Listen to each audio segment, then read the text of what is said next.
Então, existe quais são os tipos de obsessão? Tem de encarnado para encarnado. Isso é muito importante a gente observar, gente. Sem querer, podemos obsidiar os outros também. Então, a gente tem que ter muito cuidado, viu? Então, é a capacidade de dominar a mente. Maneira sutil de dominar, através do ciúme, da inveja, da paixão, do poder, do ódio, da mágoa. Né? Às vezes a gente está magoado com alguém, através do amor possessivo. Só quer colocar alguma coisa, seu Roberto? Ou alguém de vocês? Isso aí a gente conhece bem, acho que todos nós conhecemos. Pessoas que querem dominar o outro, tolher a vontade do outro, que o outro faça aquilo que você quer.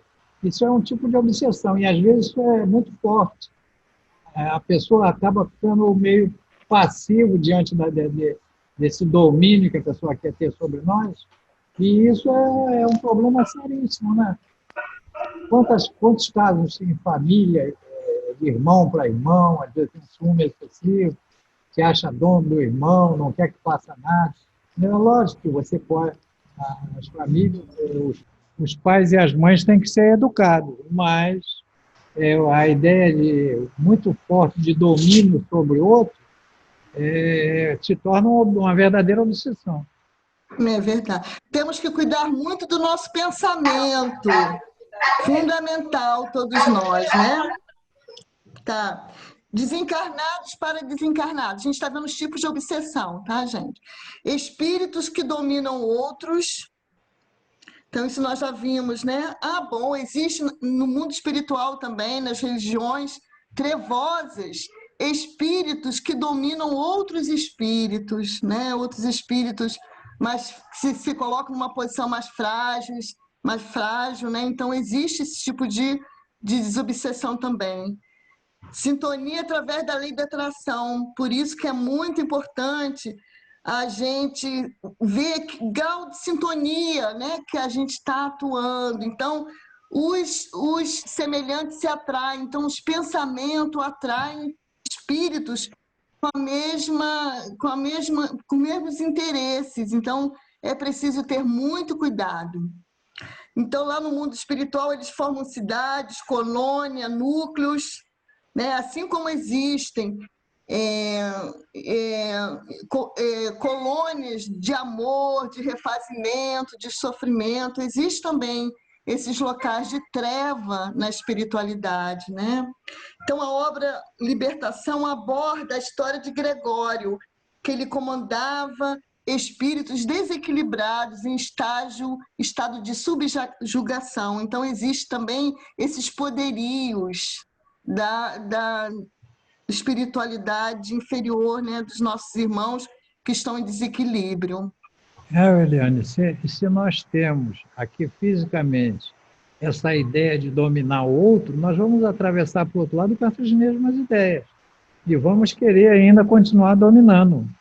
Aí já não mais, quer dizer, até encarnados também, mas desencarnados inclusive. Então, a gente desencarnado tentando dominar ou fazer com que o outro faça coisas que nós queríamos que ele fizesse. Às vezes não é da vontade dele, mas nós o influímos de tal maneira que ele às vezes sucumbe. Quer dizer, a gente atravessa para o outro lado levando essas condições de domínio, né? Da ideia. Por isso que é super importante, né, a nossa vida física, que nossa encarnação, porque é uma forma da gente evoluir de forma mais rápido, né?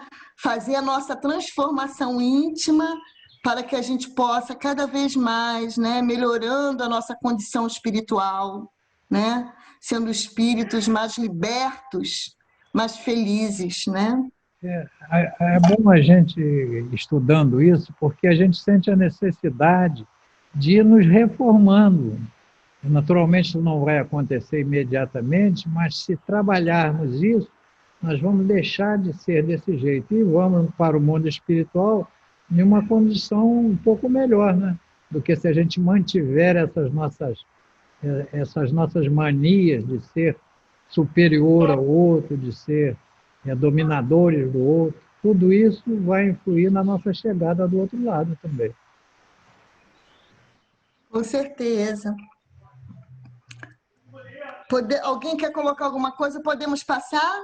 Se alguém quiser falar alguma coisa, ou dos presenciais, ou mesmo fazer alguma pergunta, alguma coisa que possa ser respondida. Vamos seguir, então, né? Podemos, seu Roberto.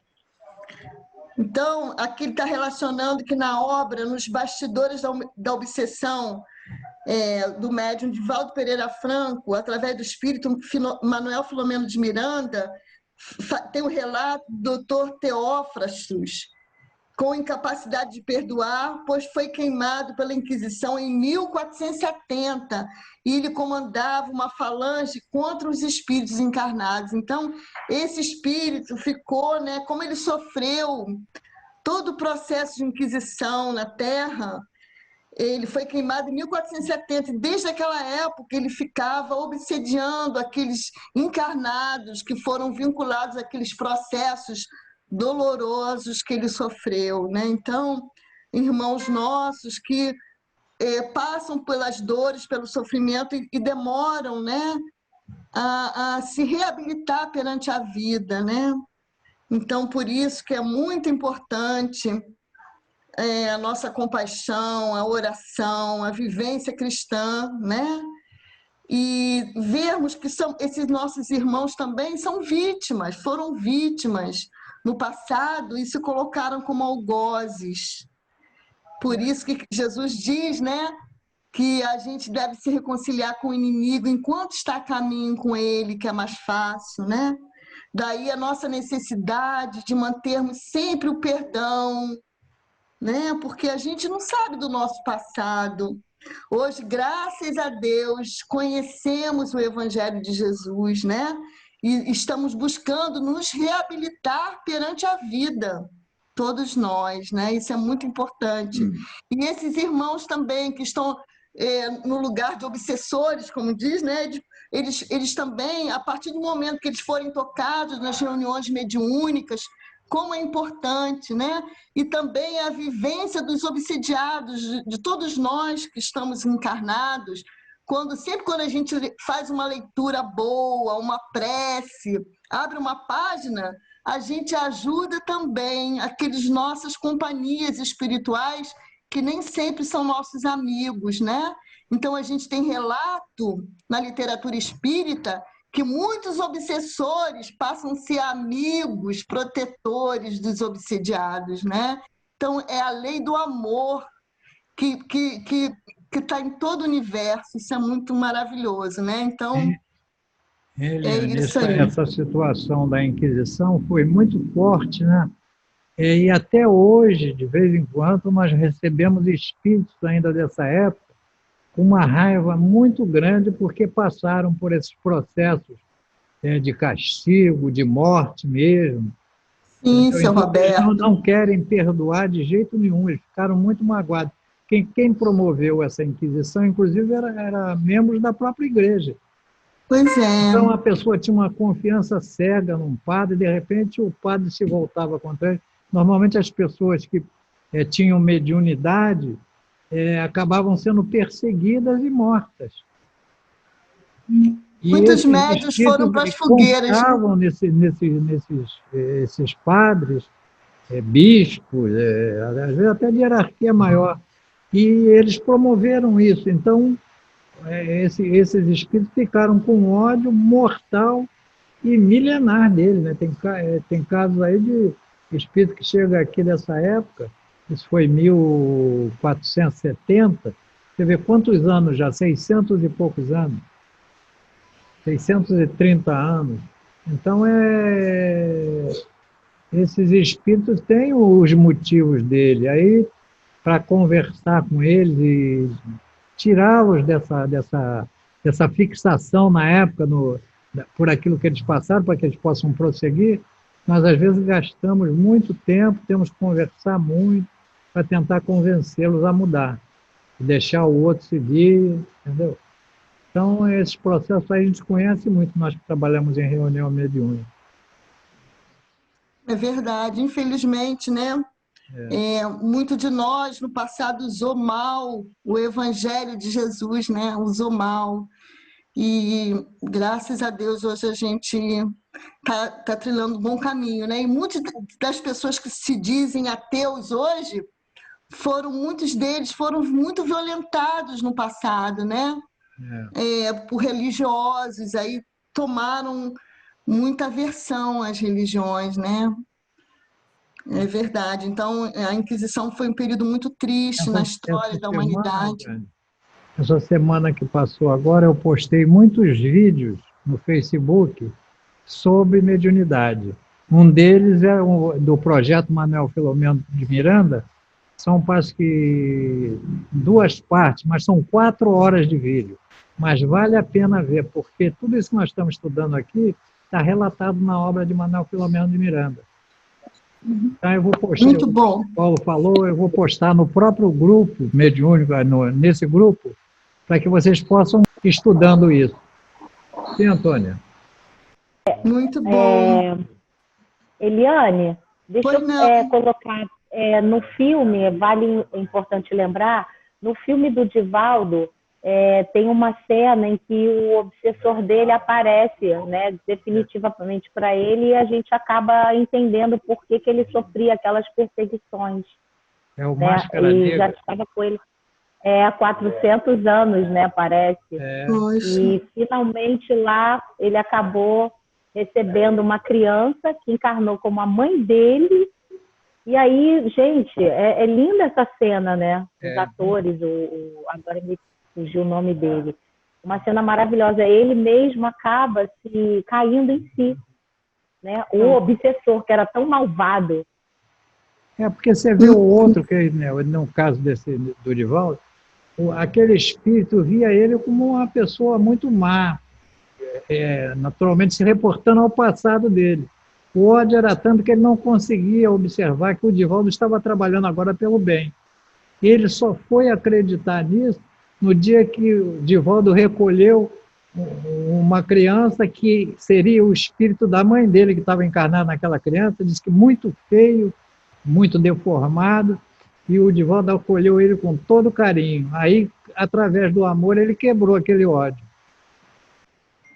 Ele se regenerou, né? Lindas lições, né? O que o amor faz, né? Transforma tudo, né? Então, também a gente vê casos de obsessão de encarnado para desencarnado, gente. Nós, encarnados, também podemos obsediar, viu? Então, através de quê? De fixação mental, dor, revolta, remorso, ódio, vingança, né? Lembrando daqueles que se foram, com revolta, às vezes com remorso, pensando demais naquele desencarnado, né?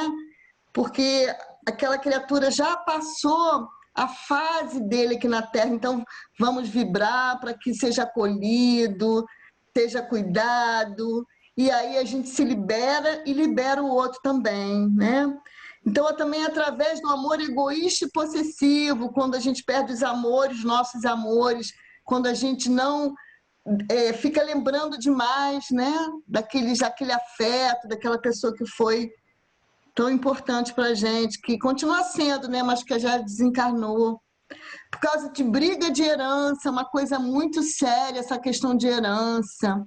Ficar pensando no dinheiro, fulano deixou isso para mim, a casa, o carro, né? Essas brigas também que ficam entre os encarnados, às vezes um ser querido se vai e aqueles que são seus dependentes ficam brigando, e o espírito sofre muito com isso, porque quando perde o corpo físico, né, desencarna, ele fica mais sensível aos pensamentos, às percepções dos encarnados aqui. Então, precisamos vigiar e orar, vigiar muito, 24 horas nossos pensamentos. Uma saudade inconsolável, a gente sabe como dói a dor da partida, né? Mas aceitar essa partida, né? Que a nossa vida está na mão de Deus, muito importante a gente aceitar que chegou a hora dos nossos entes queridos, né? Porque isso também atrapalha muito, porque eles também sofrem. Só que eles têm um planejamento do outro lado, tanto quanto nós que ficamos aqui, né? Então, a gente cuidar para que a gente não obsedie os nossos amados. Então, todos os sentimentos que emanam o recém-desencarnado. Então, a gente tem muito cuidado com o desespero da desencarnação, não ter atitude. Essas atitudes caem nos desencarnados como dardos, como se eles sentissem dores, né? Quando a angústia, o sofrimento atroz chega. A saudade é natural, né? A saudade é natural, que seja sem revolta, para que eles não sofram os nossos sentimentos de desequilíbrio mesmo, né? Alguém Essa saudade inconsolável, isso é muito comum, né? Você perde um ente querido, às vezes a pessoa está em cima de uma cama, doente, aí ganha a liberdade dada por Deus, né? Parte para o mundo espiritual, e o encarnado fica retendo ele dentro de casa, porque não queria que ele partisse. E esse sentimento, o desencarnado capta isso. E às vezes fica retido ali por um tempo enorme, que podia estar caminhando, partindo para uma outra empreitada. Entendeu? Tudo isso que nós estamos vendo aqui, a gente observa no dia a dia nosso. Quando a gente estuda, você começa a observar essas coisas. Essa fixação mental em cima do outro. Pode ser por amor e pode ser por ódio. Alguém que me tenha feito muito mal. A pessoa desencarna, eu fico no pé dele o tempo todo, pensando nele, desejando que ele esteja num lugar ruim. Isso é um tipo de obsessão que a gente promove para aquele que partiu para a pátria espiritual. Agora, seu Roberto, Eliane, Oi? posso tirar uma dúvida rapidinho? Sim. Nessa questão que vocês falam aí, né, encarnado para desencarnado, que a gente fica com a lembrança, que é natural, né? A saudade. É natural até certo ponto, a saudade né? natural. Pois é. Mas, por exemplo, o desencarnado, tá? Se ele tem consciência aí, botando uma suposição, ele tem consciência da doutrina espírita, ele consegue, de alguma maneira, não é blindar a palavra, mas se afastar até dessa situação onde ele está sendo aí puxado pelo ente para ficar, porque supondo que hoje em dia estamos aqui, temos nosso conhecimento, nossos estudos. Um dia a gente vai desencarnar, aí a família fica, eu não queria, papapá, pipipi. A gente tem essa condição de se desvencilhar disso com a nossa vibração e a nossa sintonia? Com certeza. Vai depender muito do grau de elevação que cada um dessas pessoas tenham, né? Uma pessoa que tenha um grau elevado, ele pode se libertar disso através da oração, a ajuda do benfeitor dele, mas alguém que seja assim, vamos dizer, o amor às vezes é recíproco, as pessoas se amam. Aí um parte e o outro fica retendo ele ali. Ele também está gostando da situação, às vezes, mas não deixa de ser uma obsessão, que não deveria durar muito tempo. Mas tem gente que... Eu conheço casos de pessoas que morreram há 10, 15 anos e o outro está preso a ele. Aquela ideia de visitar no cemitério, tudo isso daí, na doutrina espírita, a gente não adota, porque é uma maneira de se manter um vínculo pelo lado negativo. Você acha que o espírito estaria lá no cemitério? Lá tem os restos mortais. Em raros casos, às vezes, a pessoa, também por desconhecimento, o espírito se aprisiona naquele local, mas são raros os casos.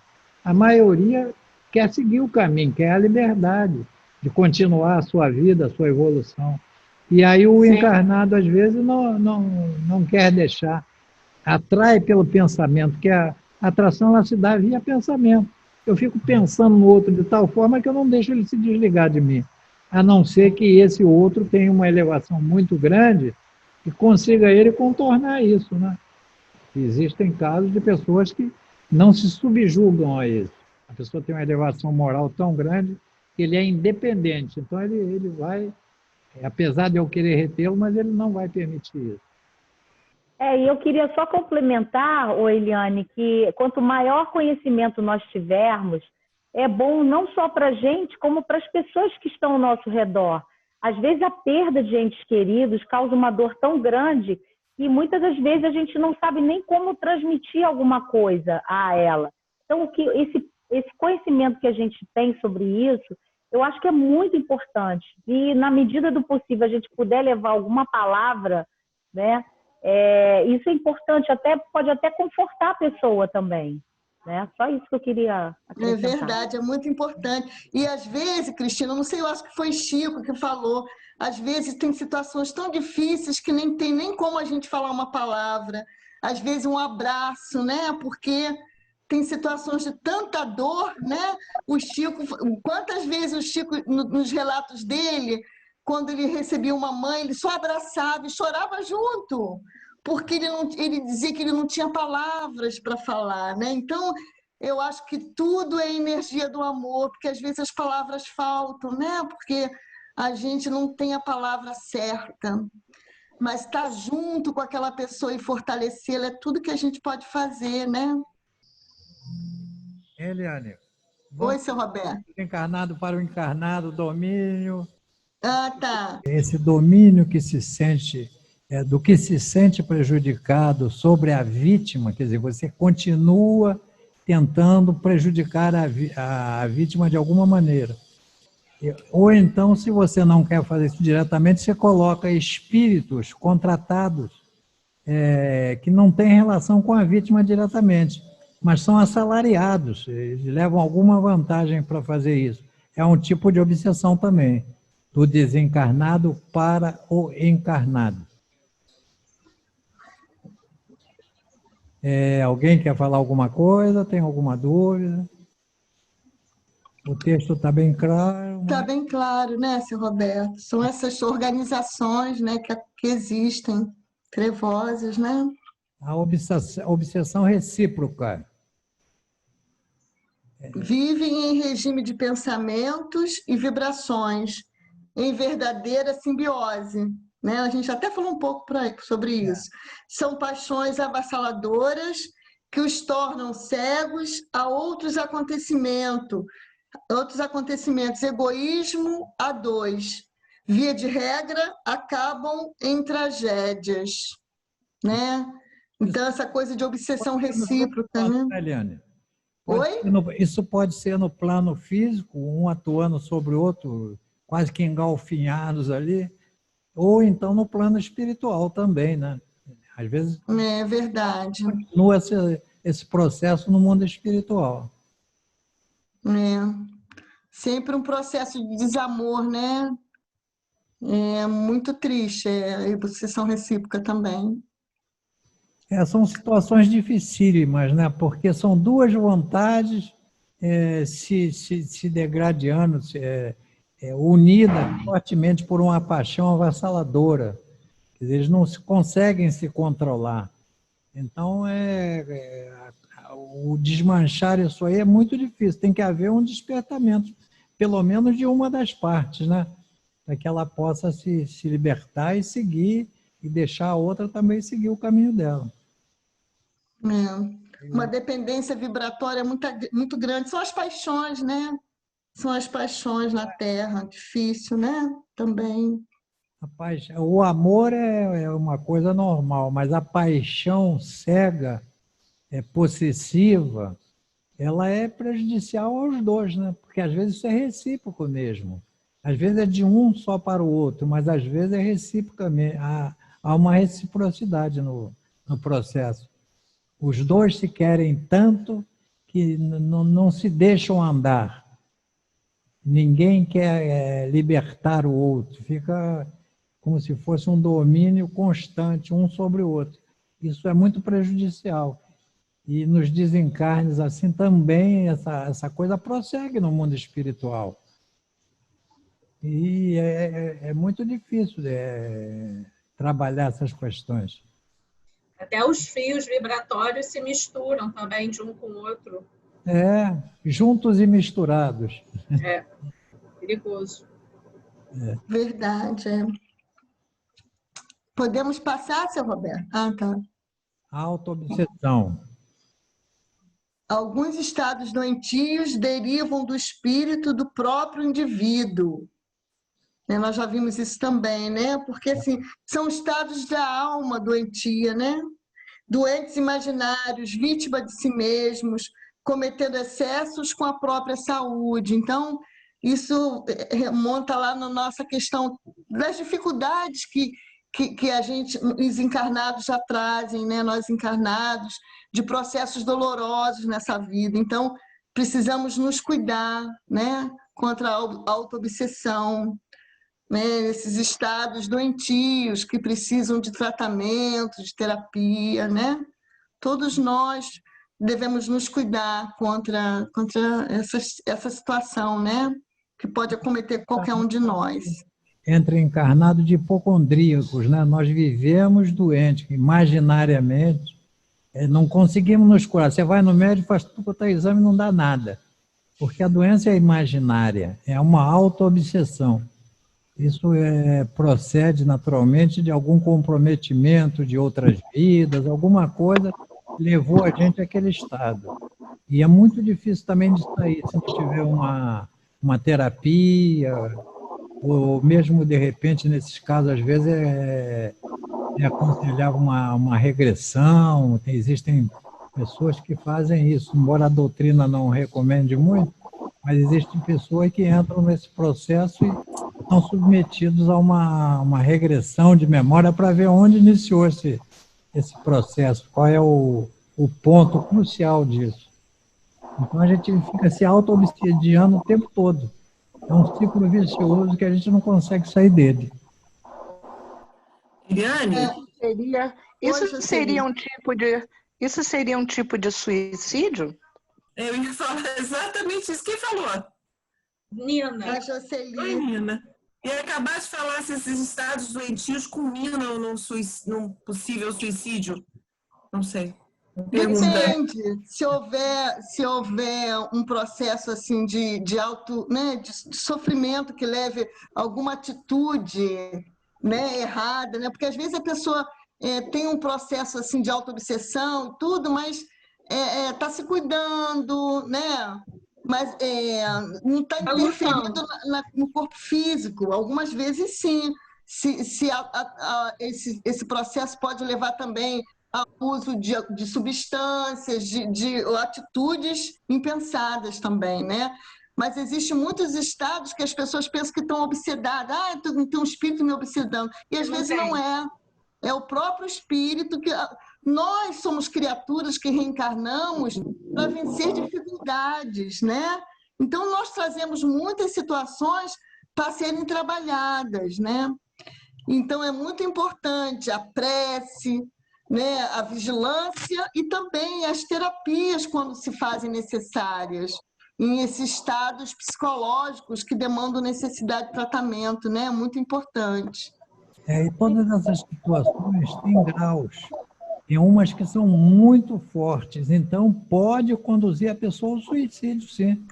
A pessoa se entedia de tal maneira com a vida, achando que é doente e vive permanentemente sofrendo, pelo menos mentalmente, que ele acaba, em algum momento, querendo desistir da vida, quer dizer, suicídio nesse sentido. E pode mesmo também culminar numa atitude extrema, como a Jocely falou, foi Jocely, a Gabriela, eu não sei. A Jo, né, Jo? Pode sim, porque a pessoa entra num estado tão grande de desequilíbrio, né, psíquico e tudo, que pode culminar sem que tenha nenhum espírito ali atuando também, pela própria doença, né? Normalmente, cada caso é um caso, né, gente? Por exemplo, que pode deflagrar isso, uma culpa dessa vida, uma culpa, algum erro que você fez e não aceita, né? Alguma coisa contrária aos seus valores, ou às vezes um encontro com alguém do passado espiritual. Então, dependendo do crime cometido com esse alguém, você vai ter um impacto. Qual vai ser o impacto que esse reencontro vai gerar em você, dentro da sua estrutura emocional de hoje? Isso é muito particular de cada um. Então, conforme a sua reação a isso, é que vai depender o caminho que vai se seguir. É uma incógnita, né? Mas pode ser pesado, pode ser profundo, pode levar a uma depressão profunda, né? E culminar em atos, seja suicídio direto ou indireto, como colocou a Eliane. Mas é importante que a gente reconheça, porque na hora que a gente entra num estado de desequilíbrio, obsessões reais podem ocorrer, porque a gente abre um campo vibratório imenso, né? Com certeza. Muito bem lembrado, porque a gente se fragiliza, né? Por isso que é importante pedir ajuda, buscar ajuda, né?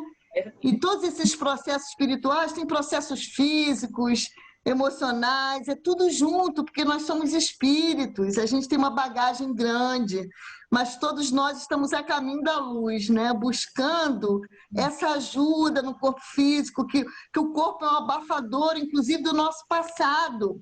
Por isso que não é bom a gente ficar querendo saber o que fez, o que não fez, o que passou, passou. O importante é o que eu vou fazer a partir de agora, isso é muito perigoso. Outra coisa que a gente deve evitar muito, eu sempre tive essa preocupação, até em reuniões mediúnicas, saber o que aconteceu, o que não aconteceu, não ter essa preocupação, né? Porque se a gente tem a bênção do esquecimento, é para a gente prosseguir, a gente não pode deixar de caminhar, né? E a gente tem essa oportunidade imensa, que é a reencarnação, para a gente curar as nossas mazelas de ontem e de hoje. A maioria são de ontem, né? Não, mas dizem os espíritos que a maioria são escolhas erradas de hoje. Olha, isso é maldade. Mas é verdade que a gente, né? Então, mas o importante é a gente não olhar para trás. Não, estou falando das causas dos sofrimentos atuais, né? Porque só isso. Às vezes esses estados, eles são inconscientes, provém de uma mente culpada, entendeu? Que não se perdoa, então ela vive buscando o sofrimento, e aí ela cria doenças imaginárias, tudo em função dessa mente culpada. A pessoa não tem paz, ele vive constantemente em conflito com ele próprio. Então aí as fugas que eles vão buscar, ou talvez por drogas, por bebidas, por sexo, por uma porção de caminhos, tentando fugir desses estados. Só que se você não cura o ponto central da história, que é a mente culpada, você vai permanecer nisso. Você pode buscar as ilusões que são momentâneas, mas você vai voltar ao estado que você realmente é. Então, são situações difíceis. Aí eu acho também caberia também alguma terapia de regressão para ver onde iniciou isso, por que eu me tornei assim. Deus não criou ninguém desse jeito. Nós caminhamos para essas situações com nossos próprios pés, com as nossas próprias atitudes. Aí eu acumulo tantos débitos que eu vou viver em conflito comigo o tempo todo. Aí eu fico fugindo, criando doenças imaginárias, me fazendo de vítima, reclamando da vida, inaceitando tudo que vem ao nosso caminho, a gente não aceita. Então, tudo isso vai conduzir a situações como essa, às vezes até ela vai se agravando com o passar do tempo. Entendeu? E aí o tratamento, não só espiritual, como uma boa terapia, tentando buscar o ponto central dessa história toda para ver por que nós nos tornamos assim. Mas é a autoobsessão, né? Isso aí a gente pode fazer conosco mesmo, e se não tivermos conhecimento, então, não conseguir identificar que aquela nossa maneira de ser está sendo prejudicial a nosso desenvolvimento, a gente não vai sair disso. Então, a gente precisa fazer as reformas necessárias, mas para isso eu preciso ter conhecimento, né? Senão eu fico só me vendo como vítima o tempo todo, me auto-obsediando e não consigo sair do lugar. Como se estivesse numa areia movediça o tempo todo, sem conseguir caminhar. Vamos então ver.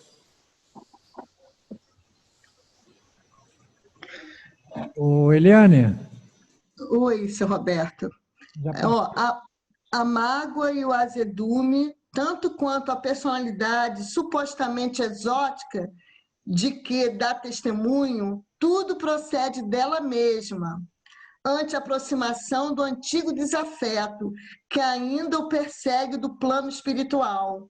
Revive a experiência dolorosa que lhe ocorreu em cidade do velho mundo no século passado e entra em seguida a padecer insopitável melancolia. Esse trecho foi tirado do livro dos domínios da mediunidade, né? Falando sobre o animismo. Então, são questões nossas, né?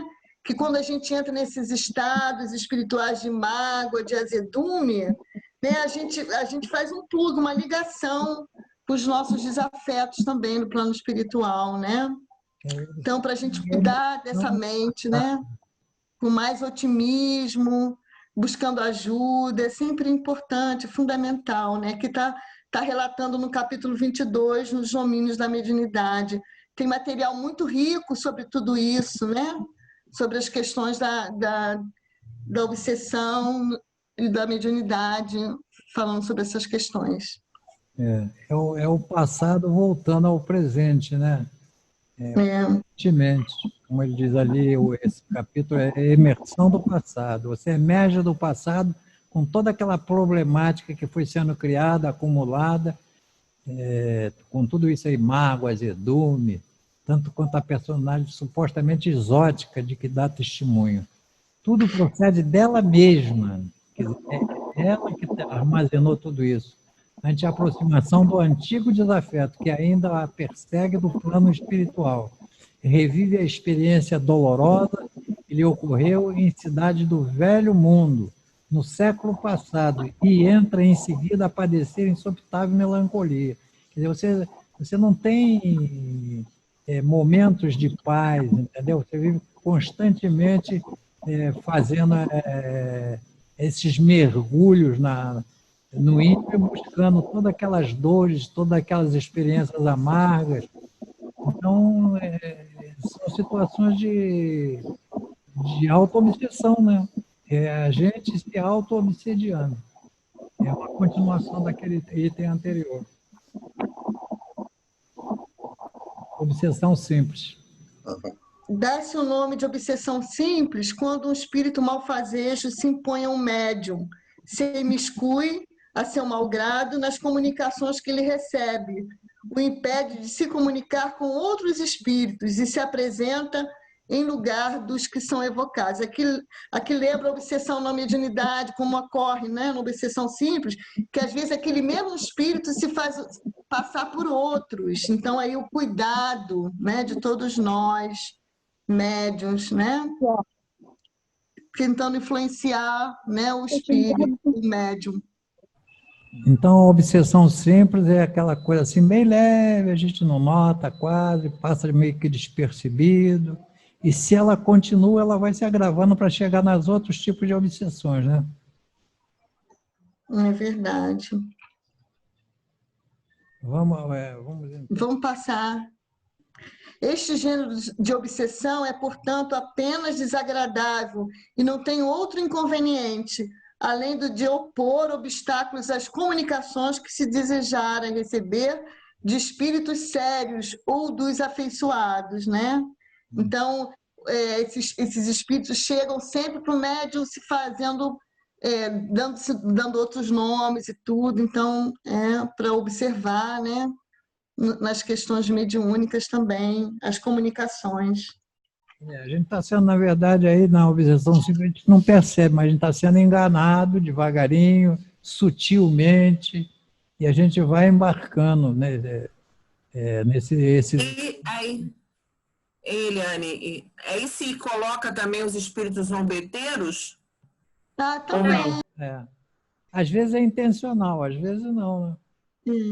Por isso que tem que ter cuidado com qualquer comunicação, né, gente? Porque todos nós somos influenciáveis, né? Todos nós temos nossas dificuldades de percepção também, né? Então, vigiar e orar sempre, né? É o nosso lema, né? É preciso que o médium esteja constantemente estudando, se atualizando, para se tornar uma vítima menos vulnerável. Porque, na verdade, todos nós recebemos essas influências. Alguns detectam e, percebendo a coisa, tentam, através da oração, através de um passe, se desvencilhar dele. Mas, quando você não tem esse conhecimento, Por você é um médium sem o preparo devido, essas coisas podem ocorrer com facilidade. É uma coisa tão simples, tão sem propósito, que a gente marca como se fosse normal. E o médium também precisa ter abertura para ouvir o outro, não se melindrar, né? Também. Porque nós somos infalíveis, né, gente? Todos Muito nós. importantes. E até na nossa vida pessoal, né, Gabi? Como os espíritos interferem. Às vezes vem a gente tem vem uma ideia que às vezes não é nossa. Então vamos avaliar, é boa. Vai ser bom para mim, vai ser bom para o outro, né? Então, uma palavra que a gente quer dizer, às vezes não é a gente que tem alguém soprando alguma coisa para a gente falar. A gente pensa primeiro, não responde de imediato, né?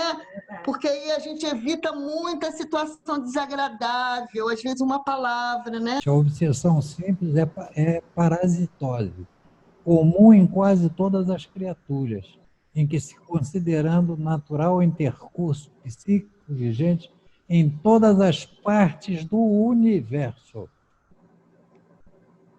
Surgem como efeito natural as síndromes da inquietação, as desconfianças, o estado de insegurança pessoal, as enfermidades de pequena monta, os insucessos em torno do obsidiado, que são as angústias, dando campo a incertezas, depressão, excitação. Estão falando sobre as síndromes da inquietação, né? Da questão obsessiva. Então, a gente sabe que são muitos os estados de sofrimento, né, gente? Os efeitos sobre o obsediado são muito grandes, né? Muito grande. Obsessão e fascinação. Na fascinação existe um mecanismo de profunda ilusão instalada na mente enferma do paciente. Então, o obsedado acredita mesmo naquela situação, né? Então, ninguém consegue demovê-lo daquela percepção, né? Então, é um estado muito sério. Ela afeta as faculdades intelectuais, distorcendo o raciocínio, a capacidade de julgamento e razão. O espírito obsessor engana o doente, explorando suas fraquezas morais, iludindo-o com falsas promessas, né?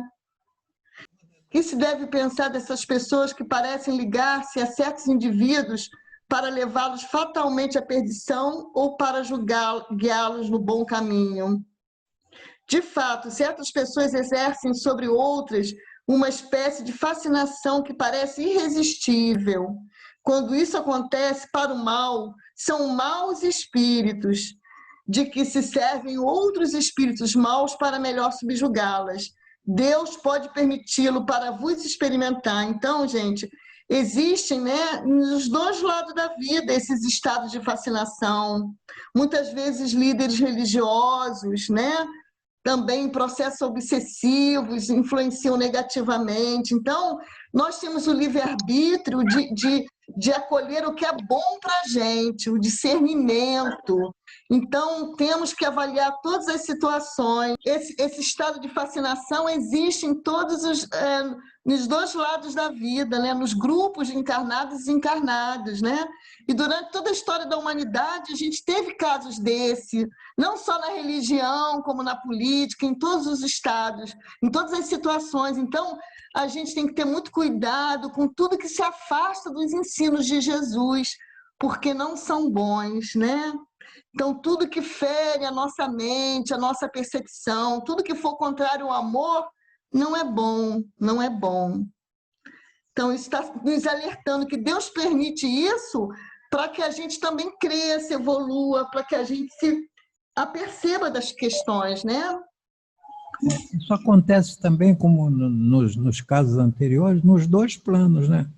Sim, nos dois planos. Se encantam por alguém que se projetou. Sim. A gente vai ver que não era nada daquilo, é uma decepção. Entendeu? E isso acontece muito, em muitas situações.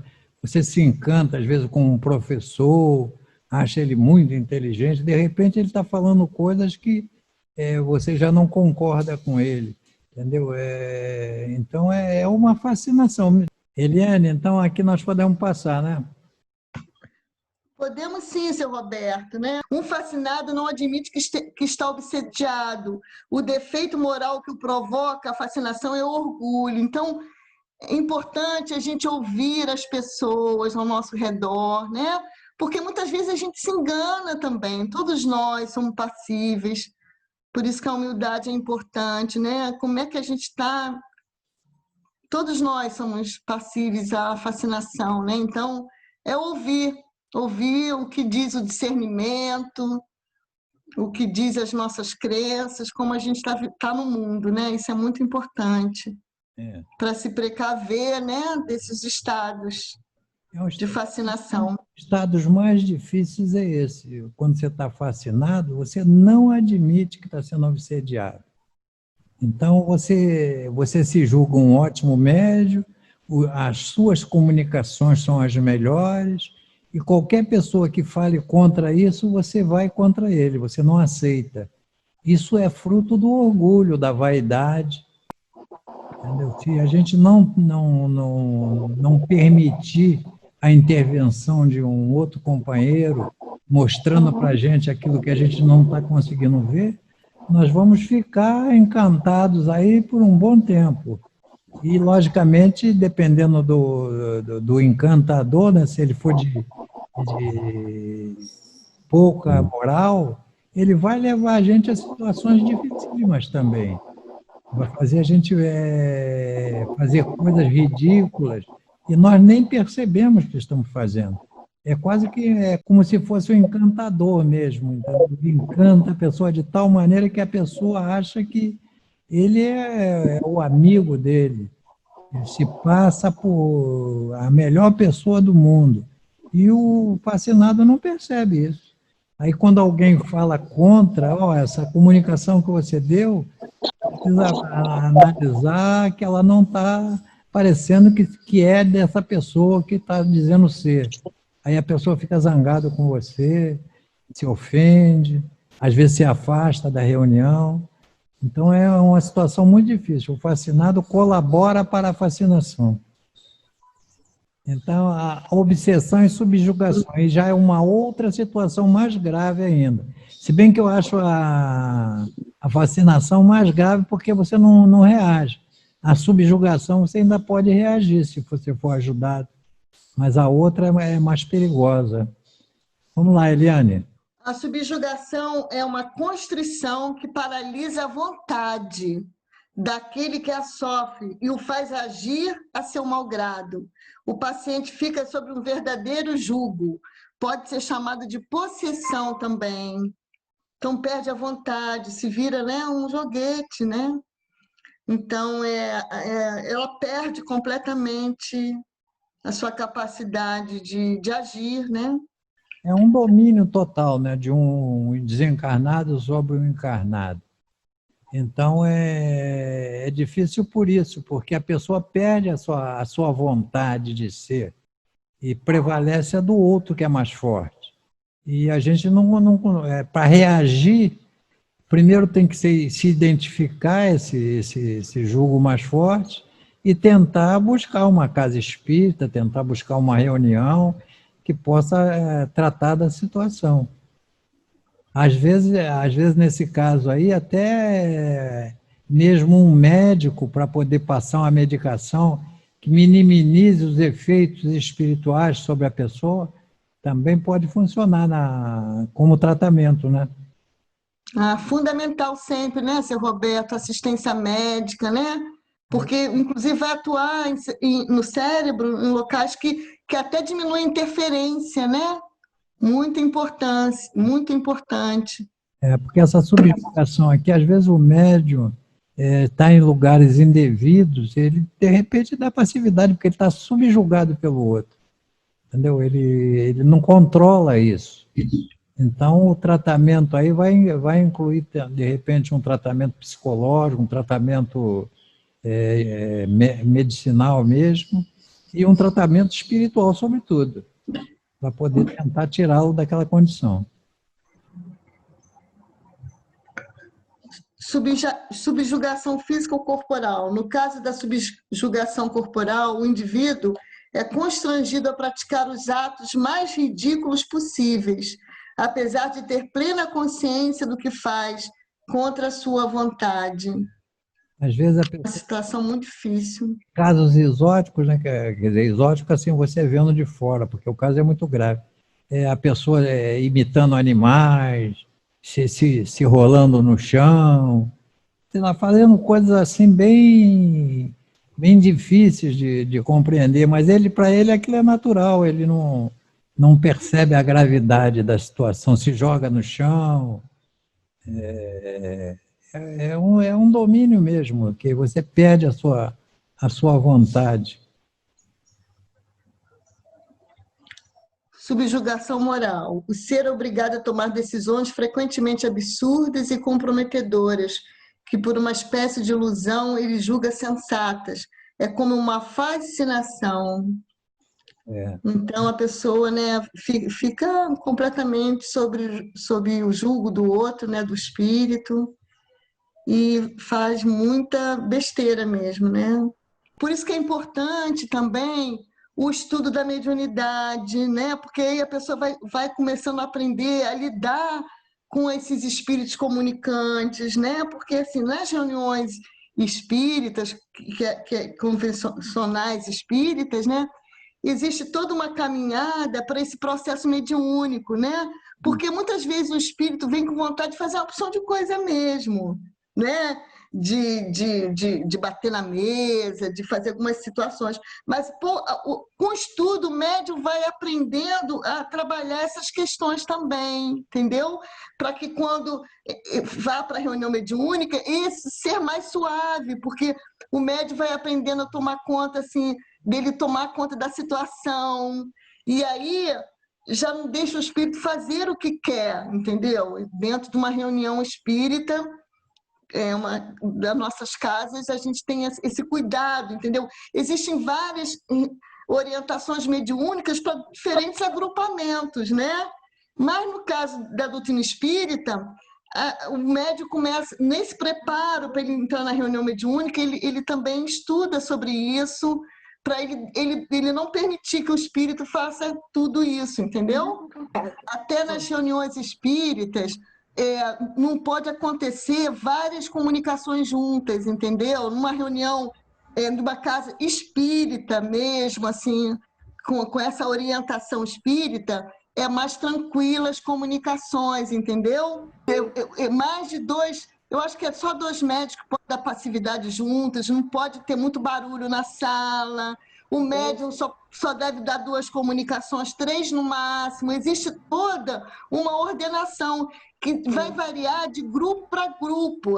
Existem grupos espiritualistas que têm práticas diferentes, mas as casas espíritas têm essa orientação. Então, por exemplo, eu sou médium, né? Eu estou ali, aí chega um espírito na minha cabeça querendo fazer isso, aquilo, eu tenho controle total da minha manifestação, digamos, da minha incorporação. Então, se ele quiser falar uma palavra feia, eu não vou deixar. Através do meu filtro, eu não vou deixar. Se ele quiser bater na mesa, eu não vou deixar, entendeu? Porque depois, na hora da avaliação, eu posso até dizer, olha, o espírito queria falar coisas que eu não falei, ele queria fazer isso ou aquilo, eu não deixei. Isso faz parte da nossa dinâmica de reunião mediúnica espírita. Cada grupo tem uma orientação diferente. As casas estritamente espíritas não têm essa orientação. A gente segue o livro Desobsessão do André Luiz. Subjugação moral. O ser é obrigado a tomar decisões frequentemente absurdas e comprometedoras que, por uma espécie de ilusão, ele julga sensata. É como uma fascinação. Então, chega um caso de subjugação moral, né? Que a pessoa perde a capacidade decisória de fazer o que ele acha, não tem o crivo do discernimento, né? Quer continuar aí, Paulo? Então, há neste tipo de obsessão, manipulação e interposição de fluidos muito densos, onde o ser apresenta alterações das funções mentais pela ação intencional de outra mente, onde, A razão declina, a vontade enfraquece, os sentimentos se deterioram, os hábitos mudam. Olha a ação, né? No caso da subjugação, uma coisa muito forte mesmo, né? Muito difícil, né? Bezerra de Menezes. Queria aproveitar essa referência do Dr. Bezerra de Menezes, que ele escreveu um livro, A Loucura sob o Novo Prisma. E nós estamos comemorando, né? Eu acho que é 120 anos de nascimento de Bezerra, eu acho, esse ano. Loucura e obsessão.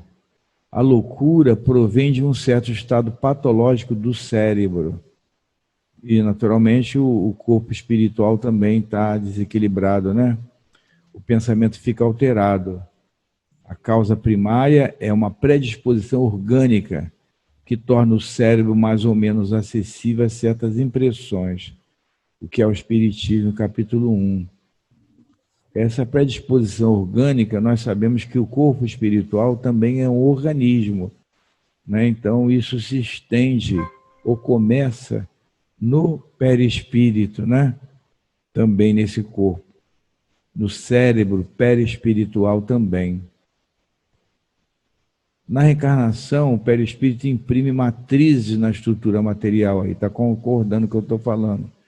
Se trabalha no bem, fazendo o esforço de modificação, desarticula os condicionamentos, restabelecendo a harmonia nos centros psicossomáticos. Isso é muito importante, né? Então, as pessoas, não só essa recomendação para os necessitados que estão no processo de desequilíbrio, obsessão, não é? Como até uma profilaxia para a pessoa não permitir que a obsessão se instale na mente dele, na vida dele. É isso, ele tem que fazer um esforço sobre-humano, né? Usando a terapêutica espírita, que é a mesma terapêutica do Evangelho, né? Para se recondicionar, para restabelecer a harmonia nos centros psicossomáticos, nos centros de força, quais sejam a oração, não é? A oração, a leitura nobre, a mudança de hábitos, a renovação interior, né? O trabalho no bem. Então, a pessoa que está no processo de desequilíbrio, um dos remédios é exatamente esse, que a pessoa reserve um pouco do seu tempo para fazer o bem, né? E isso vai fazendo com que ele vá se reharmonizando, se reequilibrando, se pacificando. É muito importante fazer o trabalho no bem, né? Bom, se ele não faz isso, se não, no momento próprio, desperta automaticamente o mecanismo de advertência com enfermidades psíquicas. Fatores de predisposição à loucura. A lei de causa e efeito, claro, a pessoa se perturbou, fez muita maldade, cometeu muitos erros, muitos crimes, e existe um mecanismo natural de resgate, e a pessoa pode vir com uma certa predisposição à loucura. A obsessão, que é a ação pertinaz de um espírito sobre outra mente, então a pessoa pode, né, também, o processo obsessivo pode desencadear a loucura, a sexolatria, a violência, exageros, as viciações, o pessimismo, a inveja, a amargura, o ciúme. Tudo isso são o desregramento, né, da mente, das emoções, né, são fatores de predisposição a pessoa enlouquecer totalmente, se perturbar ou ter crises, né, de desequilíbrio. E às vezes também tem enfermidades por hereditariedade. Então nós não podemos caracterizar a questão da loucura somente pelas questões do próprio espírito. Nós sabemos, por exemplo, no caso existe às vezes já uma enfermidade, uma hereditariedade. Então a pessoa pode se perturbar com um acidente de automóvel, por exemplo, atingir o cérebro, e aquilo pode trazer um estado de desequilíbrio, não é, que foi gerado por causas externas, né? E também, olha, uma predisposição da hereditariedade também, né? Acredito que possa gerar um quadro desse também. Então, de qualquer maneira, então às vezes no caso aí do acidente, né, que a pessoa tem uma arteriosclerose e tal, às vezes a pessoa teve uma vida, uma conduta correta, digna, mas às vezes as questões físicas, elas acabam, vamos dizer assim, permitindo que certas enfermidades aconteçam, menos até por influência moral ou espiritual, né? Um acidente de automóvel, a pessoa, o crânio, o cérebro foi atingido, aquilo pode despertar uma doença que não tem aquelas causas assim. Mas, de qualquer maneira, a gente lembra sempre que tem a lei de causa e efeito em todas essas situações. Mediunidade e loucura. Às vezes a pessoa pensa que que a mediunidade pode gerar a loucura. A prática mediúnica não produz a loucura. Isso é muito importante de enfatizar, né? É a pessoa que já traz a predisposição, o desequilíbrio, e não a prática mediúnica. E se a pessoa tiver, como a Eliane falou ainda há pouco sobre a questão da subjugação, se a pessoa passar por um processo, né, de obsessão, um médium, né, ele deve ser afastado da prática mediúnica até que ele possa se recuperar, né? Que pode ser uma coisa momentânea, pontual, não é uma coisa assim total. Bom, a mediunidade oferece perigo às pessoas imprudentes, que não têm preparo doutrinário. Então, isso é uma coisa muito importante, né? Então, nós vamos fazer uma identificação, todo mundo está fazendo as inscrições e colocando lá na inscrição, num grupo, numa planilha que está no Google Drive, qual é a formação da pessoa. Então, é importante, seria a gente mexer com eletricidade sem conhecer eletricidade, a gente leva choque, né? Então, as pessoas têm que estar preparadas para ouvir um não nosso, de não participar da reunião mediúnica, né? Está fazendo curso e tudo, mas não quer dizer que a pessoa vá participar da reunião mediúnica. Então, a pessoa tem que ter paciência de aguardar um pouco mais, se fortalecer um pouco mais, não ficar ofendida. Por que aquela pessoa pôde e eu não pude? Porque a gente vai olhar qual é a formação da pessoa aqui na casa, em outras casas, os estudos que estão fazendo, os livros que já leu, né, para ver se a pessoa poderia não ter risco. Oferece perigo às pessoas imprudentes, que não têm preparo doutrinário, não tem equilíbrio moral necessário à neutralização das influências obsessivas. É claro que nós não vamos esperar ninguém ficar perfeito, não é? A mediunidade também, ela é uma coisa importante para ajudar a pessoa no processo de cura dela, né, o equilíbrio dela também. Mas a gente tem que tomar cuidado para ver essa linha, né, entre a prudência. A gente não pode ser temerário, não é isso, Eliane?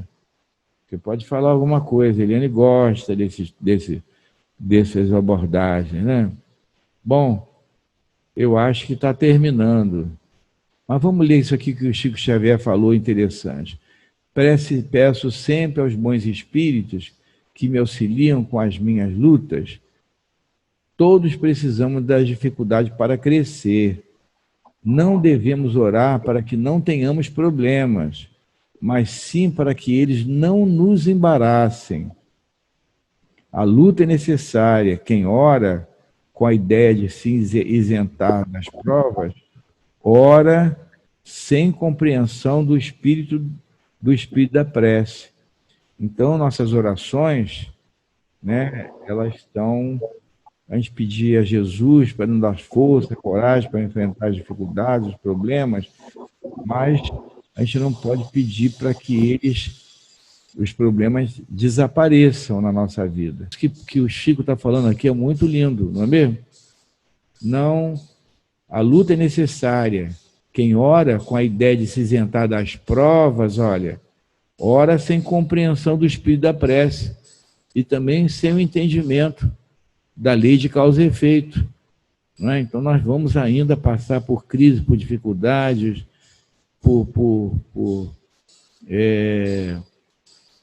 até, vamos dizer assim, até escândalos, né? Como disse o Jesus, os escândalos são necessários, não é? Mas ai daqueles que o produzem.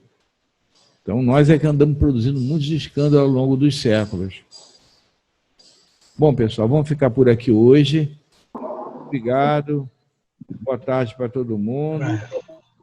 Boa tarde, Paulo. Boa tarde.